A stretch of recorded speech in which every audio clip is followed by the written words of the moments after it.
Welcome back to my channel and to the continuation of Ella and Alex's story. We're gonna go right on to where we left off and find out what happens with this troll. The troll is a lanky fellow with a hunched back and skin that's covered in green pustules. His white face holds beady eyes. A small tuft of yellow hair juts from atop his head. Small fall tusks stick out from his lower jaw, two on either side of his mouth. He holds a large club in his right hand. "Kill Ella," grumbles the troll. Reaching into my pocket, I pull out a fresh handful of rubies. That won't happen. A surge of power surrounds Ella. It's like the electric sense of lightning before a storm. She's pulling in magic, and a lot of it. I set my hand on Ella's forearm. "Not safe," I whisper. A thin cloud of fairy dust collects around Ella's hand. She stares at the enchanted mist and swirls it around her fingers. "I can't just stand here." "I won't let you expose yourself." I raise my right hand. Rubies gleam inside my fist. I mean it too. Ella's a warden of fey magic. Shadowcore are residents of the fairy lands. If Ella exposes her powers to even one troll, all of fairy could know the truth about her, and soon. The stones glow more brightly. Crimson light shines through my closed fingers. "Do I have to get nasty here?" Ella winks. "Tough guy. You know it." The troll raises his club. "Kill Ella," he cries. Closing my eyes, I reach out to the stones in my fist. "Protect Ella." A chorus of auto voices reply. "What shall we cast?" My thoughts instantly spin through all the possible spells I could cast in the moment. I do have a special black diamond that I'm creating, although I haven't heard a voice back from that particular stone yet. I almost wish I were holding it in my fist right now. That could protect Ella like nothing else. The name of the right spell appears. I focus on it in my mind's eye. Night. Wisps of red smoke spin out from my hand. For a moment the tendrils whirl around my palm. A burst of white light fills the room. Then my spell really kicks into action. Cords of red mist whip out from my palm. Lines of crimson power whirl around the troll. The Shadowcore arrives under the mist, trying to wipe the spell off his skin. Yet the red mist stays in place. Next, the coloured gaze soaks inside the troll. Another burst of light follows. The spell ends. The troll wobbles in place, then falls over and snores. Ella steps up to the sleeping troll. She kicks it with a boot. "Cool," she breathes. "You'll have to show me some of your fairy and enchanted magic one of these days." "I can only do a few things with the fairy dust." Ella knocks on the statue's arm. "I don't think I have any enchanted magic." I disagree. Ella spins about to face me. "What makes you say that?" "We get along far too well," I grin. "And I'm a wizard." Bzz, bzz.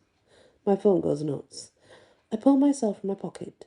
Both Diamond and Legend are calling me. My parents dial from separate phones, but with the same purpose. "Black of you," I state. "Do you think she's working with Marchesa?" "Absolutely, Alec." I turn my phone off, and Marchesa is in league with my parents, clearly. Diamond and Legend know something is going on. They're blowing up my phone. "Should you see them?" "No," I reply. "But if we'll visit the Queen, we'd better hurry. I have about an hour before my parents cast transport spells and show up in person." I point to the troll. "Plus, this guy won't sleep for long. Trolls are very, very, very resistant to magic." "I got it.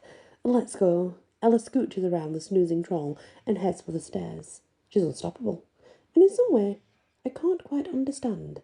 She is also entirely mine. Ella and I step through Central Park. According to my spellbooks, folks like Ella can view the fairylands without using a portal.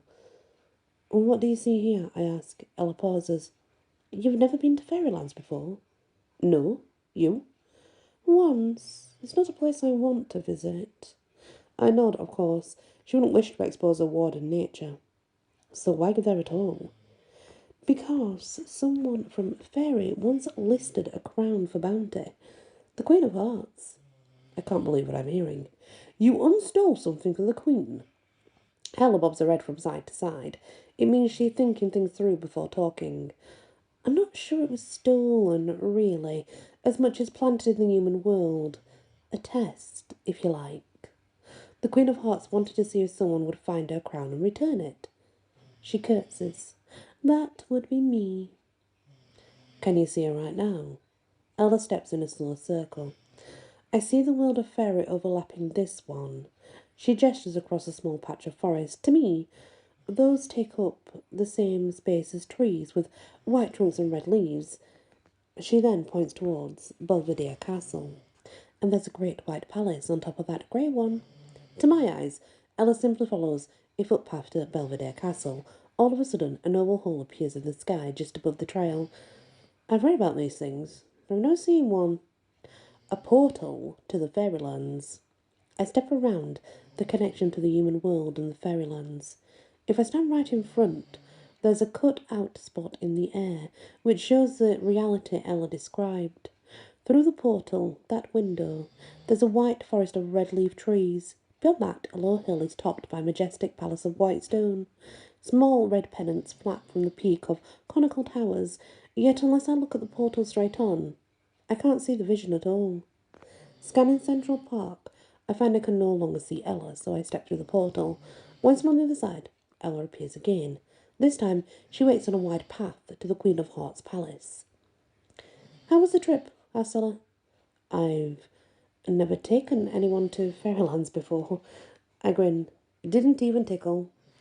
Together, Ella and I march up to the White Palace. I'd be nervous seeing the warriors outside. After all, everyone talks about the infamous vampire god. Yet there's no battle. One god casually comments that the Queen is expecting us. That's it. A pair of heavy wooden doors swing open. Ella doesn't seem surprised, so I figure this is standard stuff. Once we move inside, a very fluffy Cheshire cat awaits us in the main foyer. The place is all white marble with red hearts, and it's so hard to miss a large cat. Hi, Chesh, says Ella. Greetings, Ella, says Chesh. The cat looks towards me. Alec. Now, it seemed a little odd the Queen knew we were coming, but I figured that had something to do with Ella being a part fairy. But having Chesh know my identity, I have to admit, that makes my skin crawl a little.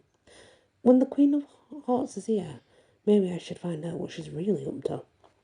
We follow Cheshire to the former reception hall. Courtiers stand around in their medieval best. A short flight of steps leads to the raised platform. And atop that small stage, there sits the Queen of Hearts on a red throne. She's beyond beautiful, with her red hair, silver eyes, and ebony skin. Her crimson wings flicker behind her. In fact, the Queen is so lovely, I almost don't notice her fangs. Almost. Stop, says the Queen. Ella and I pause. This is the Queen's court, after all. If she says halt, that's what you do. The Queen rises.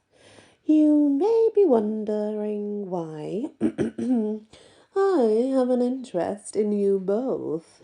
She slowly slips down the stairs from her throne. A long red gown trails behind her. You'll gain no insights from me yet. She moves to stand before me, although I suspect you might know a thing or two. I do, Your Majesty. Tell me. Charles LeCharme. The Queen bares her fangs and hisses. Not a fan of Charles, says Ella. Got it. Charles said something to me once about winning a bargain. What did he say? That the deal means you must attend our LeCharme Lady Extravaganza each year, as well as enforce a bond at the Glass Slipper Ball. The Queen bares her fangs again. Anything else? No, I reply, but I do suspect that, whatever your deal is, it's the reason Charles now lives in the Fairylands. Good work, says the Queen. Most here lied to me. You haven't yet. No. The Queen steps before Ella. And what do you know? That I found your crown and you gave me a prophecy. That's it. The Queen retakes her throne. You are right that I am on the losing side of a bargain with Charles, and I do so like to win. She straightens the folds of her gown. So, why are you here today? You once said that Legend and Marchesa would, cause me trouble one day. If that happened, you said you could help. The Queen looks to me. Is that why you are here as well? It is. Alec was honest with me. You, the Queen glares at Ella, just made a lie of omission. I prophesied that Legend and Marchesa would try and keep you from your true love. I am the Queen of Hearts, not the patron of companies. Are you two here to save Cinder Mercantile and Sham Jewelers? Or are you in here in pursuit of true love? Ella's eyes widen. What difference does that make? Don't be thick, corrupts Queen. My court, my rules. So which is it? Love or money? Love. Ella and I reply in unison. My pulse speeds. We replied at once, and with the same answer. Does Ella really feel the same way as I do? I glance in her direction. Ella twists her fingers together at her waistline while staring pointedly at the floor. I haven't known Ella long, but that's a sure sign she's holding something back. The Queen smiles, a movement that shows off her fang teeth. I do not believe you. Convince me. At last, Ella turns to me. Our gazes lock. There's no missing the look of raw longing in her eyes. My heart soars. She cares. She cares. The day we met, lines of connection would wound between me and Ella. Now that unity of feeling grows stronger than ever. Ella looks away. I move to stand before her. Only inches separate us now. Setting my knuckle beneath her chin, I gently guide her gaze to meet mine. Once again, sheer longing is written on every line of her being. Reaching forward, I cup her face in my hands. Yes, I ask. Yes, she replies. Leaning in, I gently press my lips to hers. Then my world turns upside down. And that is the next chapter of Alec and Ella. I think they've just kissed. I'm in front of the Queen of Hearts. I think, guys. I don't know. We'll find out in the next episode. Do come along. Oh my gosh. This is exciting, guys. Love conquers all. Remember that. Many blessings.